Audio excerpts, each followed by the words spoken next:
Chapter 9, Before the Council. Prisoned here on Triton, and Whiteley and Randall dead. It's the end, Hunt, for us, and for the Earth. Marlin's voice was but echoing my own thoughts in that moment, and darkly I nodded. The end, yes. And less than 12 weeks before that end comes, before the sun's rotatory speed reaches its critical point, before it divides into a double star. We found the source of the great ray from Neptune, and we're helpless. Yet the world president, the world congress, Marlin seemed to be thinking aloud. They sent us out to dare all for Earth, and until Earth is destroyed or we are dead we can't give up hope. But what hope is there? I asked. These Neptunians have only reprieved us for the moment from death, for their own purposes. Death will be ours before long, and in the meantime who could escape from this place? I swept my arm around the cell compartment, and Marlin considered the place with me as silently and almost as hopelessly as myself. For it was, truly, a prison inescapable into which we had been thrust. The square little compartment's walls were diamond hard, of that impenetrable black stone-like substance, and they towered 200 feet above us. There were in them no windows, the only light that reached us being the dusky illumination that came down to us from the compartment's roofless top, far above. That illumination was but small indeed, for the cell compartment lay in the same twilight band as the great council compartment, that band of twilight lying between Triton's dark and sunward sides.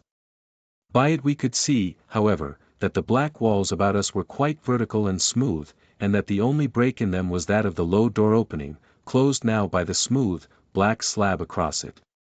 It was, indeed, a prison from which no efforts of ours, it seemed, could win us free. For even were we to escape from it, we knew, we would but find ourselves in the great compartment city that covered all Triton, thronged with the Neptunians' countless millions. And even that city, in turn, was held beneath the giant metal roof that shielded and enclosed all Triton, so that never, indeed, it seemed, could we hope to be clear of the big moon world and escape back across the solar system to Earth, to tell the peoples of Earth from what strange source was coming that colossal force ray that was spinning the sun on to division and doom. Yet, despite that, Marlin and I paced ceaselessly about the little cell in a vain endeavor to formulate some plan of escape. Our first action was to remove from our feet the heavy-weighted little discs which the Neptunians had fastened upon them, and with those removed we found that we could jump a score of feet upward in our little cell, due to the lesser gravitational power of Triton compared to that of Earth, sailing slowly upward and falling as slowly. Yet this increased agility seemed of no avail to us in escaping, since there were no breaks in the surface of the cell's smooth, towering walls by which we might have been able to jump higher. So, after some futile attempts, we rested upon the cell's floor again, reattaching to our feet for convenience sake the super-heavy little discs that increased our weight to its normal Earth figure. It's useless, Marlin, I said, as we sat here, resting after our efforts. We can never get out that way, or any other, I think. Keep steady, Hunt, he told me. We can't do anything now, it's clear, but a chance will come. It had best come soon, then, I said. For with but 80-odd days left before the end, I see small hope. He did not reply to that, and I think that the gloom of utter despair that had settled upon me weighed upon him also. They were hours in which there was no change. The twilight that existed here on this band of Triton's surface never changed, its dusk never lightened or darkened. The only sounds to be heard, too, were the occasional staccato voices of the half-dozen Neptunian guards outside, or the answering snapping speech sounds of other Neptunians, that seemed to be confined in cells like ourselves. Later we were to learn that despite their superintelligence, perhaps because of it, the Neptunians were afflicted now and then with a brain disorder in which it seemed that a part of their mind's mechanism would cease to function for a time, during which time they were confined in these cell compartments about us. Save for the staccato speech of these and the guards, and the dull, dim, distant roar of clanking and humming and hissing mechanisms that came to us from Triton's sunward side, there was no sound in our cell except when cylinders throbbed by overhead. In those hours the door of our cell never opened, and we found that our food and water were supplied to us inside the cell itself. There were in its wall 2 metal taps, one of which yielded clear water, that tasted flat and chemical to us. The other gave forth a thick, viscous white liquid, which we recognized after a time as a liquefied preparation of the white vegetables and fruits we had seen grown so rapidly. This preparation or liquid was apparently pumped through the compartment city like the water. Thus there was no need for the guards to enter our cell. It was a number of hours later that there came an interruption to the monotony of eventlessness of our time, which roused us somewhat from the gloomy apathy of spirit into which we had fallen. Without warning there sprang into being all about us an intensely brilliant flood of pure white light, that bathed all things about us in its blinding glare for the moment and then swiftly moved away toward the dark side of Triton. We were stupefied by its appearance thus, and then remembered suddenly the great band of brilliant light that we had seen appear and move swiftly, completely around Triton, marking the end of a 10-hour period and the signal for the sleeping millions of Neptunians on Triton's dark side and the busy millions on its sunward side to change places upon this strange world. Surely enough, in a few moments, the brilliant band of light had swept upon us from the sunward side, having traveled completely around Triton, and dwelling for a moment again upon us, had snapped out of being. That great brilliant band of light, as we were to learn, was produced by great projectors at Triton's 2 poles, and whirled around it by the turning of those projectors.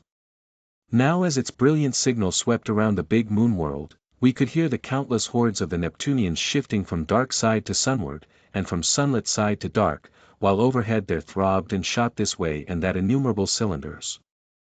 Swiftly as before that great change was accomplished, and then, as there began again the dull clamor of activity upon the sunward side, Marlin and I turned from our listening attention.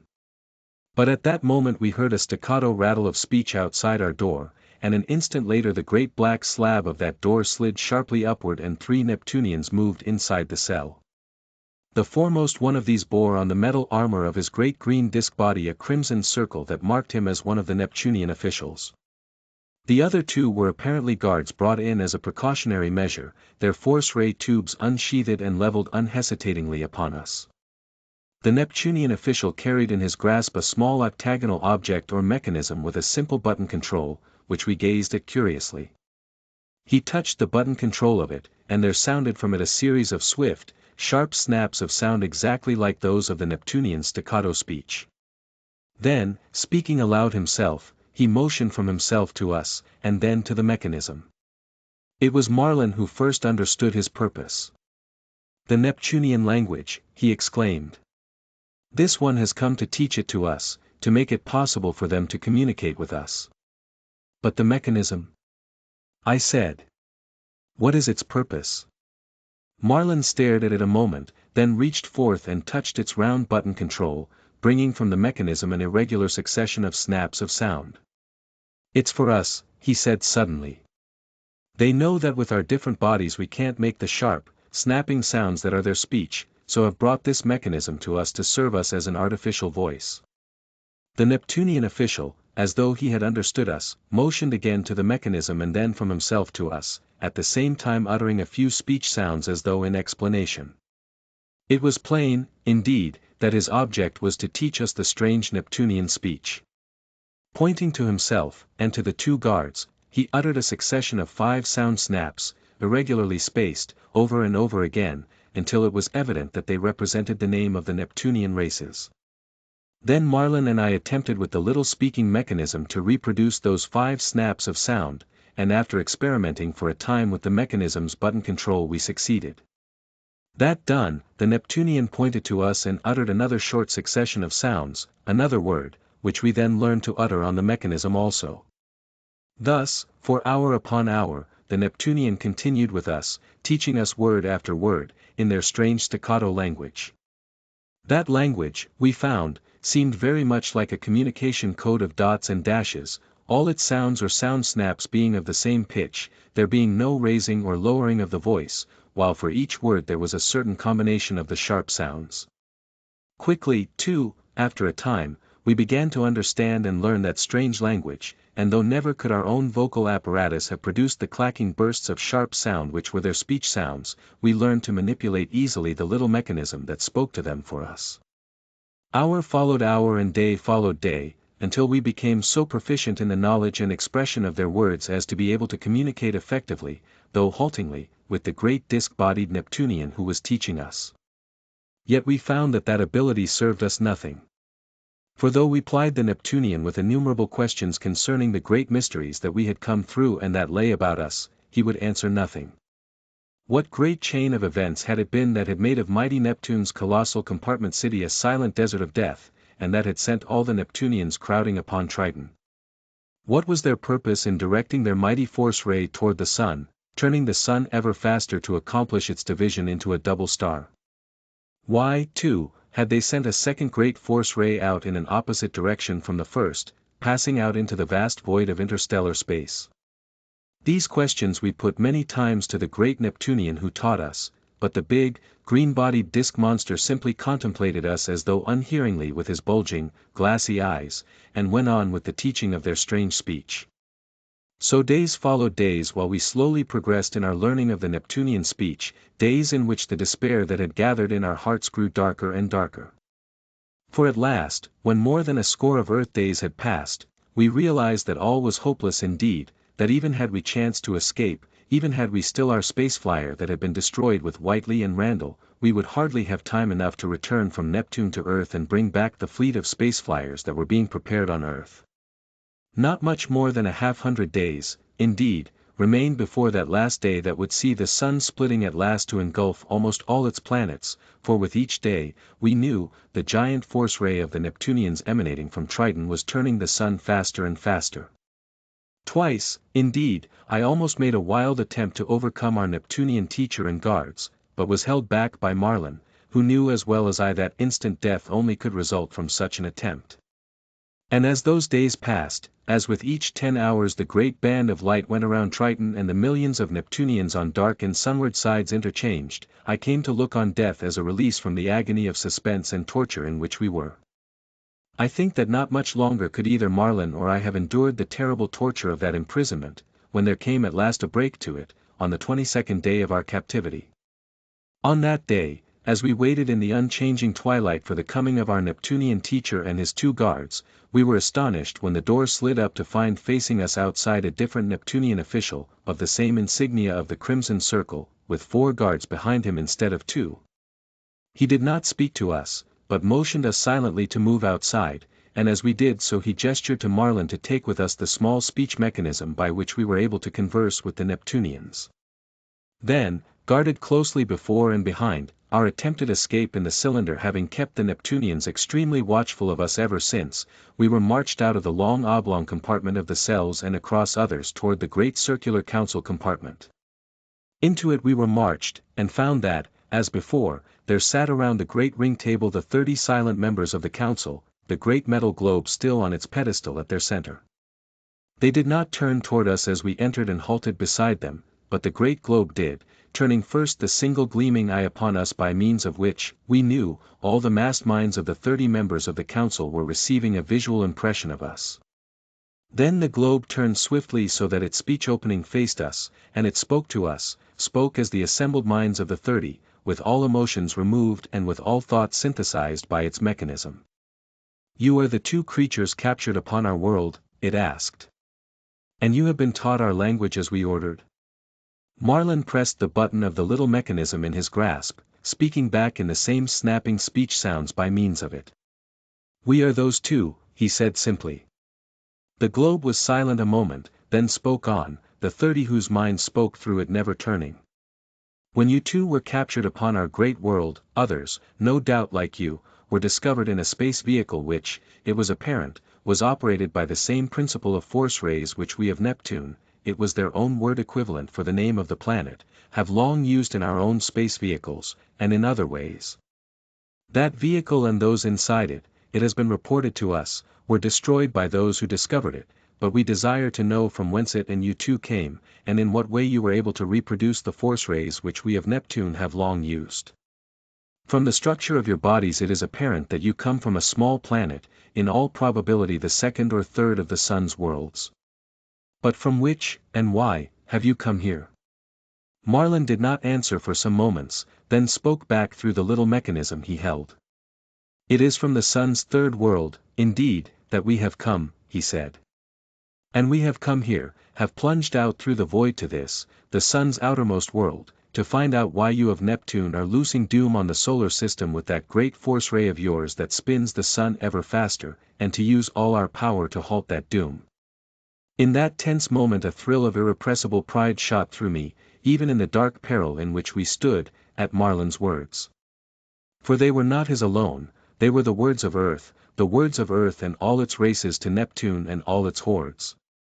And at that bold defiance, flung across the void from world to world and issuing here from Marlin in the very face of this supreme council of the Neptunian rulers, of this great globe mechanism that held their gathered, synthesized minds for the time being, an order to the guards behind us for our instant death would not have surprised me. Yet here again we were given proof of the difference between the mind workings of the Neptunians and ourselves. It was evident that the human passions of hate and anger held small place in their cold, machine-like minds, for the great globe that spoke for the minds of the assembled 30 was silent for a time, and when it did speak it seemed not to regard the passion of Marlin's words. When you speak of halting the doom that confronts your world, it said, it is apparent that you do not know the necessity of that doom, the great necessity which has caused our races of Neptunians, under the direction of the Council of 30, to loose that doom upon the solar system.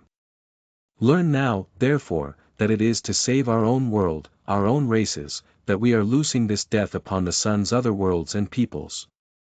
The great globe again was silent for a moment, the 30 members of the council silent around it as their assembled minds poured their thoughts into its mechanism, to be released in a single voice. Marlin and I stood there at the great ring table's edge, and surely no stranger scene could have been imagined than that, with the great circular compartments towering black walls around us, the twilight that reigned above and around, the 30 silent disc-bodied Neptunians and our own disc-bodied guards, and the great, enigmatic globe mechanism before us, that spoke and listened as a living thing, representing the massed minds of the 30. And now that great globe was speaking to us again, in the staccato Neptunian speech. It is most wise, perhaps, it said, that you too of another world learn now what colossal forces and necessities lie behind the loosing of that great doom which you come to strive vainly against. It is most wise that you learn now how useless it is for you or any of your world to oppose yourselves to the plans of us Neptunians. For we of Neptune are of an ancient power and might, beside which you of the inner planets are as newcome children. And lest you doubt that power, lest you doubt the colossal forces that we of Neptune have called into being and use for our own purposes, we of the Council tell you now what mighty past is ours. Oldest of all the 8 worlds of this solar system, indeed, is our world of Neptune. This you must know, indeed, if your scientists know aught of the formation of the Sun's planets. For those 8 planets were formed unthinkable eons ago, out of the fiery Sun itself. Up to that time the Sun had moved through space entirely without planets, one of the countless stars of this galaxy of stars, all moving through the void in differing directions. One of these other stars chanced to be moving in the general direction of our own star, our own Sun, and their mutual attraction for each other drew them closer together, until at last they passed each other closely, perhaps even touched each other, their nearness to each other causing by gravitational attraction huge masses of the flaming gaseous substance of each to break loose. Thus the space between the 2 passing suns was filled with those great flaming masses, and as they separated, each by its gravitational power drew a share of those fiery masses with it on its path through the void. Thus when the 2 suns receded from each other once more, each carried with it a rough half of the fiery masses that had been torn from each. As the Sun moved on through space with these fiery masses about it, the greater part of them dropped back into the Sun. The flaming masses that remained, however, had been thrown by the cataclysm into a swift motion, which by the Sun's attraction had been converted in the case of each flaming mass into a circular or elliptical orbit around the Sun. And since the speed of each flaming mass just balanced with its centrifugal force the pull of the Sun inward, they continued in those orbits for age on age without perceptible change. The solar system, then, had become stable. Thus the Sun was moving out through space with 8 great flaming masses of matter revolving around it, in addition to a number of great clouds or aggregations of smaller fragments. These 8 flaming masses became in time the Sun's 8 worlds, a solid crust forming first on one and then on another of them. The outermost of these great fiery masses was that which in time was to become the planet Neptune. It had been one of the first of the great fragments of the two suns torn loose by their encounter, and being one of the first had been hurled out to a greater distance than any of the others. And being the first, too, it had had more time to cool, its solid crust had formed earlier on it, and thus Neptune was in fact the oldest of the sun's planets to form as a solid-surfaced world.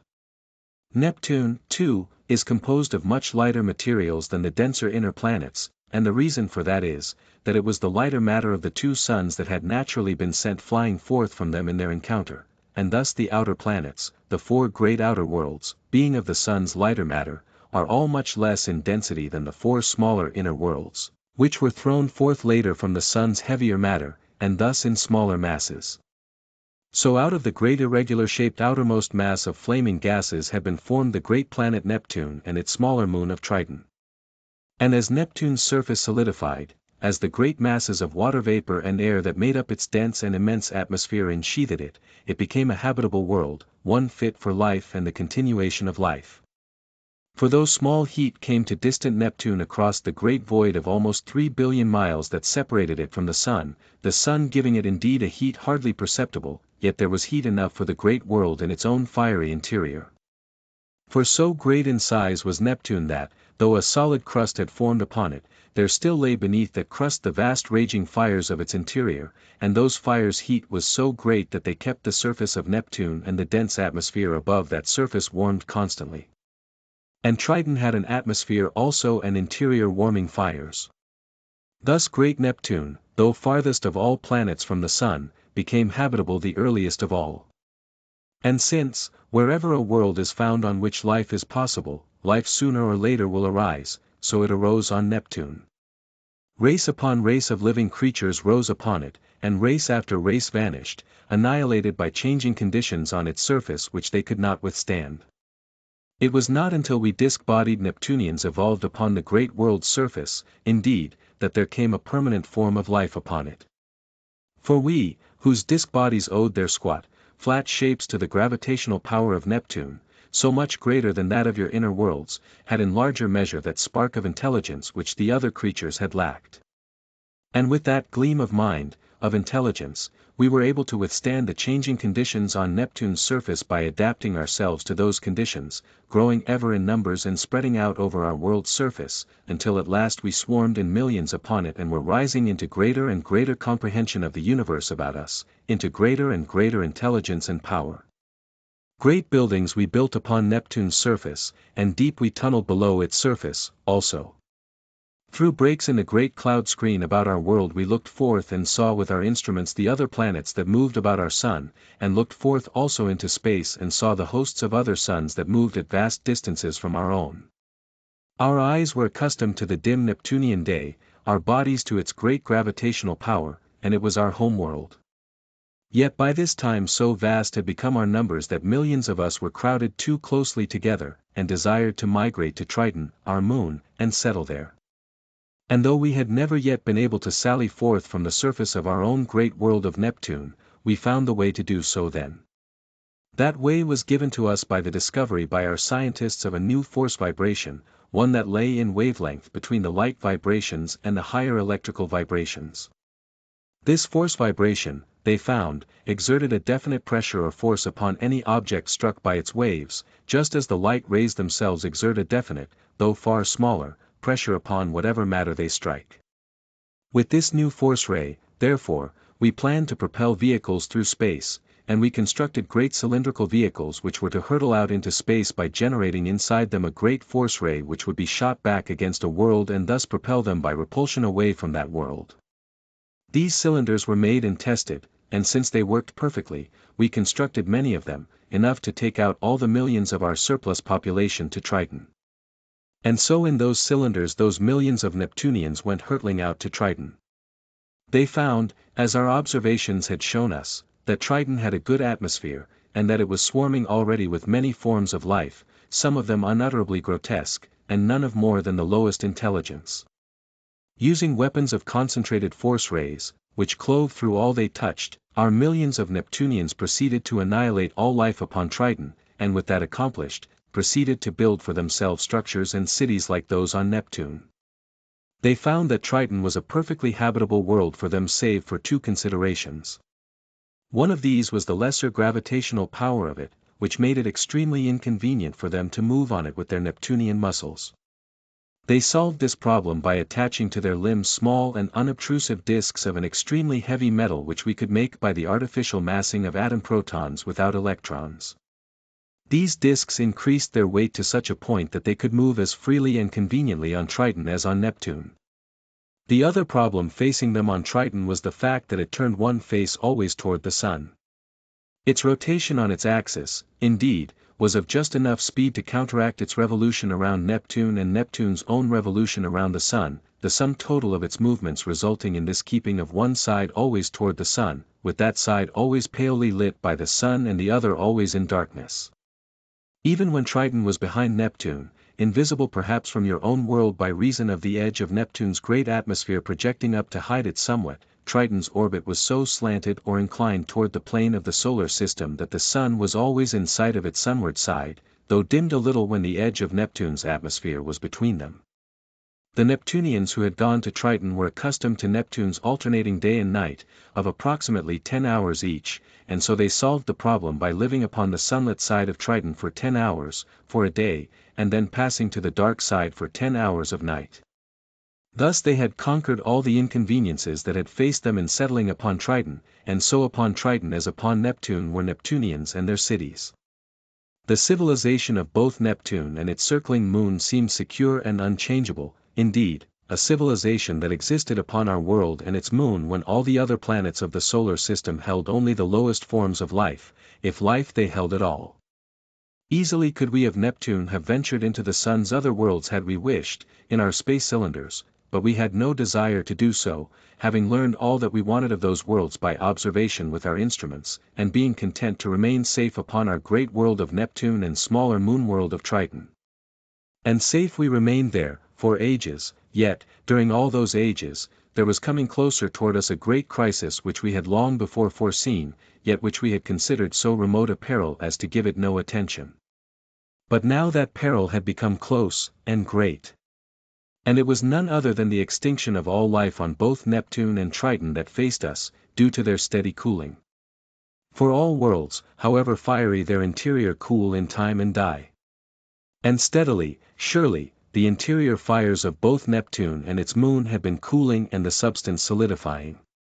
Already they had cooled so far that the surface of Neptune was much colder than ever before, and that of Triton also, and with each passing century that cold was increasing. It would be a matter of time only, it was plain, before both Neptune and its moon would lie utterly without life, a terrible frigidity reigning upon each, all life perished from them in that bitter cold. For though worlds nearer the sun might exist by means of the sun's heat, though life on them could cling to existence through the sun's warmth, Neptune and its moon were so unthinkably distant from the sun that almost no heat reached them from it, and as their interior fires cooled, they must inevitably become so cold as to annihilate all life upon them. It was evident that some great plan must be adopted that would prevent this condition, and such a plan was quickly decided upon. This plan was to enclose both Neptune and Triton with great roofs of metal that would hold in them the heat that was being radiated out, and that would make it possible to aid the failing heat of the two worlds by artificial means. It would be a gigantic task to place those great roofs about Neptune and Triton, but we set to work upon it, and for years upon years all the energies of the Neptunians were centered upon the construction of those roofs. We had established vast workshops in which the plates of metal that were to form the great roofs were turned ceaselessly forth, and these in turn were joined together to make the great roof of giant Neptune. It had been decided that that great roof that was to enclose Neptune would have no supports whatever. For that roof was to be in effect a gigantic spherical shell enclosing Neptune, and as such it would float in space around Neptune without touching it at any spot, since the attraction of Neptune upon the roof would be the same in all parts. Thus it would not be pulled to this side or that, and would not touch the great planet in any place. The small attraction of the sun and the other heavenly bodies on the free-floating spherical enclosure was nullified by an automatic force ray pressing against the inside of the roof in the right direction, and thus the giant spherical shell could enclose Neptune, and could float about it, moving with it through space, without touching it at any point. The metal plates, that had been joined together to make the vast spherical shell, were of a strength to resist all stresses, and they had been specially treated by a crystallizing process that gave them a unique property. This was the property of admitting all heat and light vibrations from above through them, but repelling those from below. Thus when the great roof was in place around Neptune, enclosing it completely, the sun's light and heat penetrated down to it through the roof without check, making the roof seem transparent from below. But no light or heat vibrations could pass up through the roof from beneath, so that it appeared quite opaque from above. Thus what light and heat the sun furnished were not lost, and Neptune's day not darkened. But very little of that heat of Neptune itself could be radiated outward into space. With the great roof in place around Neptune, and with openings that could be opened and closed at will provided in it, for entrance to or exit from Neptune, a similar roof, though far smaller, was constructed around the smaller globe of Triton. With those great enclosures thus shielding Neptune and Triton, therefore, their cooling was slowed, and it seemed to all that the expedient of the great roofs had warded off the menacing cold that had threatened to extinguish all life on Neptune and Triton. Strange new cities were built on Neptune and Triton, great compartment cities that needed not roofs with the great roof above them. New methods were found of producing vast food supplies for the crowding millions of Neptunians, by stimulating with electrical force and chemicals the growth of vegetation to an unthinkably swift rate. Thus we Neptunians, in our giant enclosed world of Neptune and in our enclosed moon, Triton, had checked the colossal peril that had threatened us and could continue to live safely upon Neptune and its moon for age upon passing age.